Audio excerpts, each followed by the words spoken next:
So welcome to the video lecture. Today's lecture is about the series 3 of chapter electricity.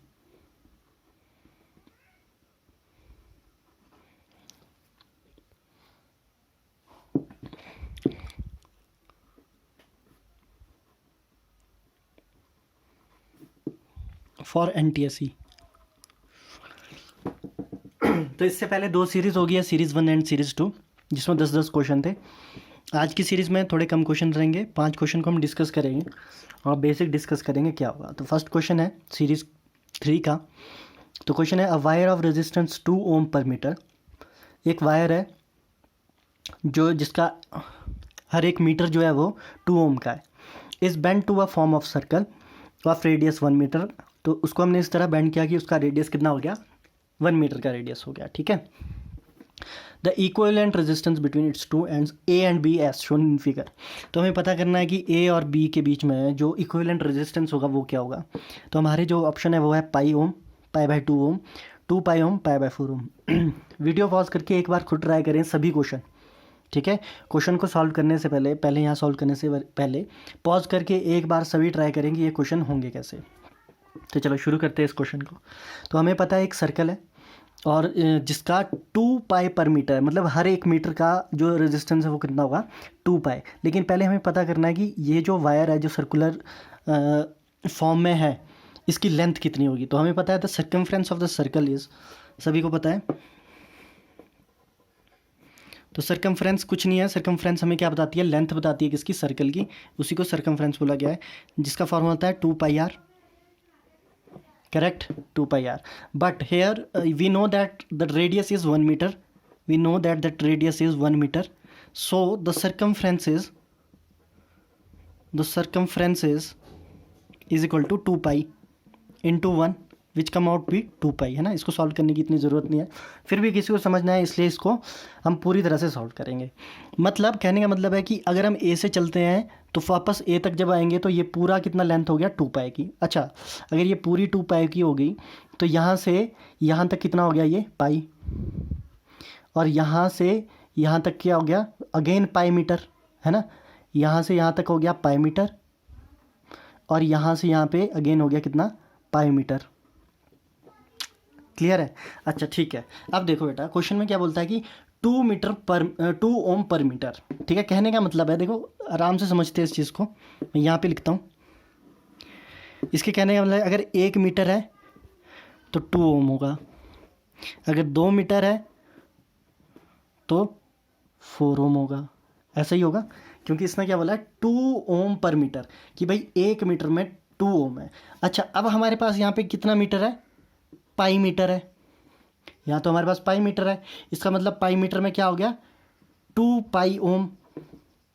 Pi metre में कितने ओम होंगे बेटा, 2 pi ओम। अच्छा ठीक है, 2 पाई मीटर में कितने ओम होंगे, 4 पाई ओम। समझ में आ गया। ऐसे करके 3 पाई ओम में कितने होंगे, उसका डबल हो जाएगा, है ना, 9 पाई ओम। समझ में आया, क्योंकि हर एक मीटर में कितने ओम है, 2 ओम है। ठीक है। तो मेन जो है वो ये है, जो क्वेश्चन बोलता है कि हर मीटर में कितने ओम है, 2 ओम है। तो पाई मीटर में कितने ओम होंगे, 2 पाई ओम। सिंपल है ना, क्लियर है। ठीक है भाई। अब हमें पता चल गया कि जो ये वाला है यहाँ से यहाँ तक, इसको R1 ले लेते हैं और यहाँ से यहाँ तक इसको R2 ले लेते हैं। अच्छा, ये कॉम्बिनेशन कैसा है देख के पता चल रहा है बेटा।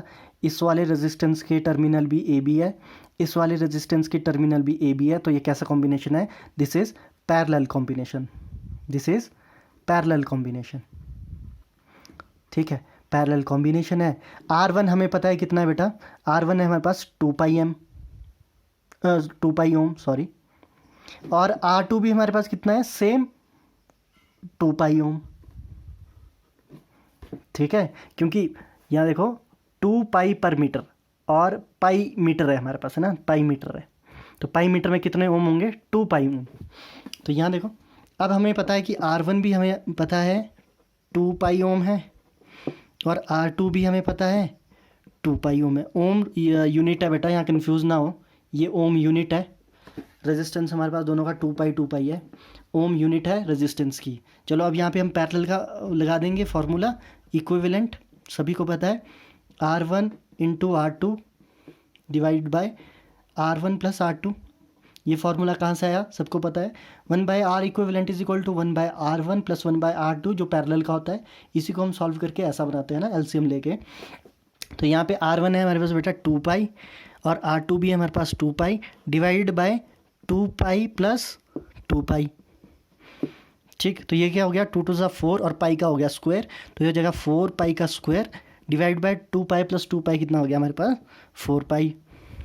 4 से 4 कट हो जाएगा बेटा, 1 पाई से 1 पाई, तो हमारे पास R इक्विवेलेंट का आंसर क्या आ जाएगा, पाई ओम। तो इक्विवेलेंट रेजिस्टेंस कितनी निकली, पाई ओम। अब देखो बेटा ये तो मैंने सॉल्व किया, बिना सॉल्व किए बिना इतना सब कुछ किए कैसे पता चलेगा, ये पहले भी मैं क्लास में डिस्कस कर चुका हूँ।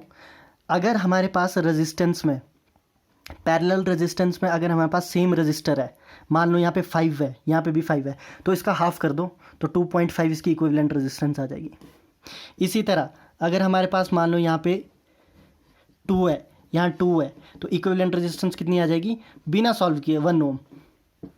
ठीक है, ये समझ आना है, देखो रटना नहीं है, सबसे पहले तो ये चीज़ समझनी है। ठीक है, उसके बाद आप ये कर सकते हो।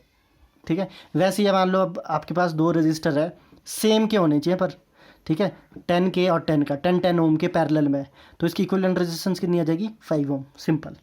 इसी तरह अभी देखो हमारे पास क्या था 2 पाई एंड 2 पाई, तो हमारे पास कैसे रेजिस्टेंस थे, ये देखो ये सर्कुलर था ए बी, तो ये भी रेजिस्टेंस है, ये 2 पाई का था, दोनों पैरेलल है। अच्छा 2 पाई का क्या हो जाएगा इक्विवेलेंट रेजिस्टेंस पाई ओम, सिंपल।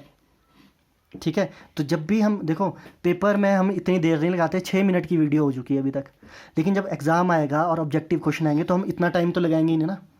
वहाँ क्या करना पड़ेगा, हमें तेज़ी दिखानी पड़ेगी, तेज़ी ये दिखानी पड़ेगी, तो यहाँ तक तो आपको सॉल्व करना पड़ेगा, ये समझना पड़ेगा कि पाई एम में कितने ओम होंगे, 2 पाई ओम।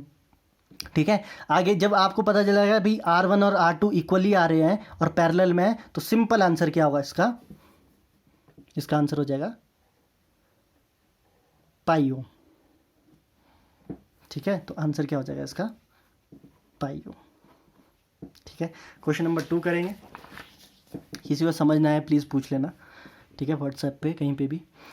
अच्छा नेक्स्ट क्वेश्चन है 2 wires of A and be with circular cross section. अच्छा क्रॉस सेक्शन अब यहाँ पे सर्कुलर है बेटा, ध्यान रखना है, क्रॉस सेक्शन कैसा है, सर्कुलर है, made up of the same material, same material है, इक्वल लेंथ है, लेकिन गिवन क्या है हमारे पास, तो गिवन यहाँ पे हमारे पास ये रहता है कि हमें पता है कि R A is equal to 3RB है जो हमें क्वेश्चन में दे रखा है। अच्छा इसकी लेंथ भी सेम है, मतलब दोनों सब मटेरियल सब कुछ सेम है, लेंथ भी सेम है, इसका मतलब उसकी रेजिस्टिविटी भी सेम होगी, याद रखना सेम मटेरियल है मतलब रेजिस्टिविटी भी सेम है, लेंथ भी सेम है, लेकिन एरिया ऑफ क्रॉस सेक्शन कैसा है वो इसने बताया नहीं।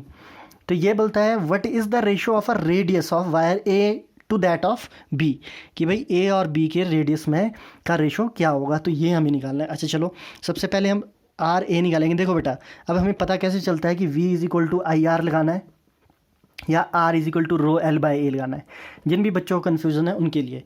देखो बेटा यहाँ पे लेंथ की डिस्कशन हो रही है, यहाँ पे है ना लेंथ गिवन है, यहाँ पे लेंथ सा कुछ आ रहा है, रेडियस सा आ रहा है, तो यहाँ पे ओम्स लॉ वाला फॉर्मूला लगाना तो बिल्कुल भी वैलिड नहीं होगा। तो यहाँ पे कौन सा लगाएंगे हम, ये वाला R is equal to rho L by A. ठीक है, अब देखो बेटा सेम मटीरियल है तो रो सेम रहेगा, आपको पता है रेजिस्टिविटी सेम रहती है मटीरियल के लिए, तो रो को हम कुछ नहीं लिखेंगे, ए बी कुछ नहीं लिखेंगे, लेंथ सेम है लेंथ को भी कुछ नहीं लिखेंगे, लेकिन यहाँ पे हमें पता है कि सर्कल का क्रॉस सेक्शन होगा पाई आर का स्क्वायर, याद है सबको, एरिया जो सर्कल का होता है area of cross section pi R. तो यहाँ पे इसके लिए लिखते हैं हम, चलो पाई आर ए का स्क्वायर। ठीक है, और वैसे ही हम आर बी के लिए भी फॉर्मूला लिखेंगे, rho L by pi R B का स्क्वायर, स्मॉल आर लिखते हैं ना, ये स्मॉल आर है। तो बेटा पहले क्वेश्चन प्लीज़ सभी ट्राई करें उसके बाद करें। अब हमें पता है कि R A is equal to 3 of R B जो गिवन है, तो आर ए की वैल्यू लिख लेते हैं पहले। तो आर ए की हम यहाँ पे वैल्यू लिखेंगे, rho L by, rho is resistivity, L is length, pi R A का square is equal to 3 rho L by pi R B का स्क्वायर। ठीक है, अब चलो, अब क्या करेंगे, हमें पता है यहाँ ये सेम है, इसका ये कट हो जाएगा, लेंथ भी सेम है, कट हो जाएगी, पाई भी सेम है, पाई भी कट हो जाएगा। अच्छा, हमें क्या बताया बेटा, ए टू दैट ऑफ बी बोला है, मतलब ए न्यूमिनेटर में, दैट ऑफ बी डिनोमिनेटर में। तो आर ए को ऊपर ले जाओ और 3 नीचे आ जाएगा, तो क्या हो जाएगा, आर ए का square divided by R B का स्क्वायर इज इक्वल टू 1/3। ठीक।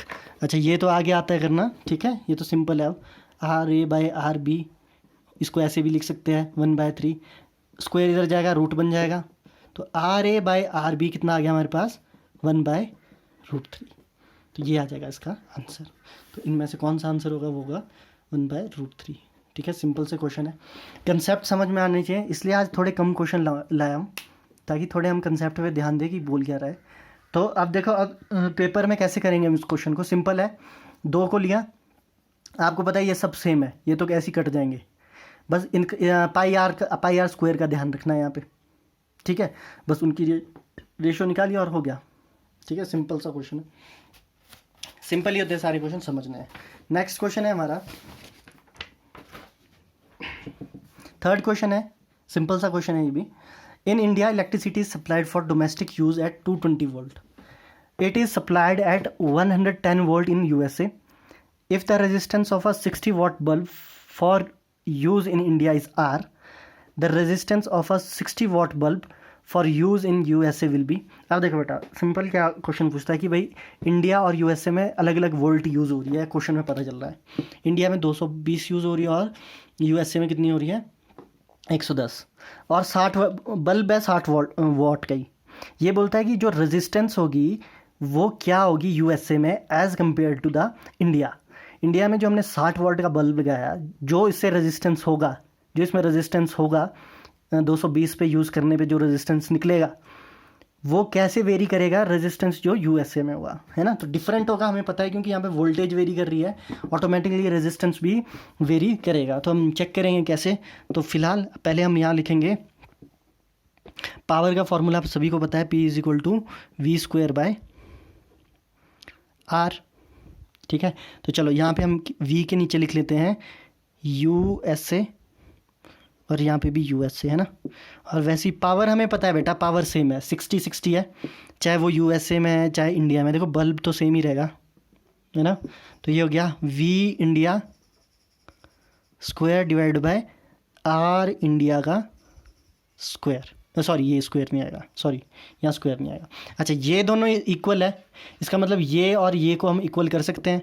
मतलब कहने का मतलब है V² USA divide by R USA is equal to V² India divide by R India.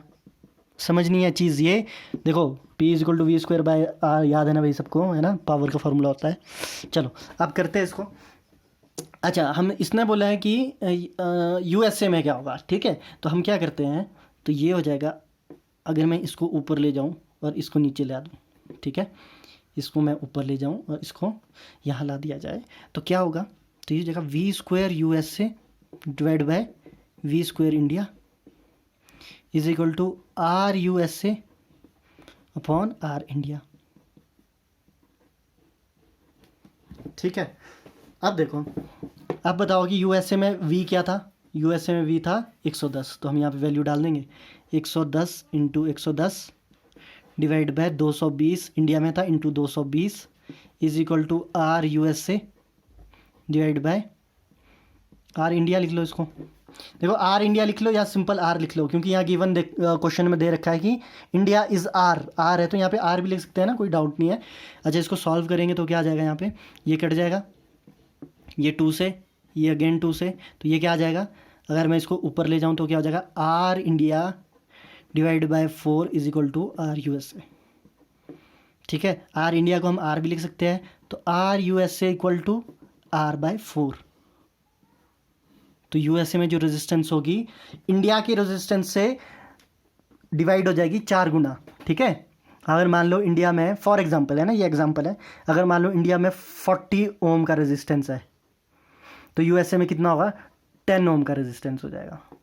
ठीक है, अब देखो रीज़न क्या है इसका, रीज़न ये है, वोल्टेज रीज़न है। वोल्टेज वेरी कर रही है। यहाँ पे इंडिया में वोल्टेज 220 की बताइए और यूएसए में इसमें 110 की, ठीक है। तो वहाँ पे रेजिस्टेंस भी वेरी करेगा बेटा बल्ब का, ठीक है। तो ये रेजिस्टेंस होगा, ठीक है। सिंपल क्वेश्चन है, वही है, कंसेप्चुअल क्वेश्चन है। नेक्स्ट क्वेश्चन करेंगे। नेक्स्ट क्वेश्चन ये है, नेक्स्ट क्वेश्चन ध्यान देना इस क्वेश्चन पे। डिस्कशन पहले क्लास में हुई भी है, मैंने क्लास में बताया भी था, पहले मार्च में जब क्लासेस होती थी, ठीक है, ऑफलाइन क्लासेस में। तो क्वेश्चन देख लेते हैं, फिर मैं आपको बताता हूँ। The internal resistance of a 2.1 volt cell which gives a current of 0.2 ampere. भाई एक वो है, सेल है जिसकी वोल्टेज है 2.1 थ्रू अ रेजिस्टेंस ऑफ 10 ओम। तो यहाँ गिवन क्या है, सबसे पहले इंटरनल रेजिस्टेंस ऑफ 2.1 ओम। अच्छा यहाँ पे हमें क्या करना है, इंटरनल रेजिस्टेंस निकालनी है, ठीक है। अब देखो ये साइन 2.1 वोल्ट ये दे रखा है, दूसरा आई 0.2 एम्पियर, और तीसरा हमें दे रखा है रेजिस्टेंस 10 ओम का। अच्छा ठीक है, अब देखो बेटा यहाँ पे ध्यान देने वाली क्या बात है, इंटरनल की बात कर रहा है, ठीक है। Internal resistance, the internal resistance of 2. अच्छा इंटरनल की बात कर रहा है। देखो दो चीज़ें होती है, याद रखना। ये जो मैंने लिखा है बेटा, ये होता है टोटल वोल्टेज बोल सकते हैं इसको,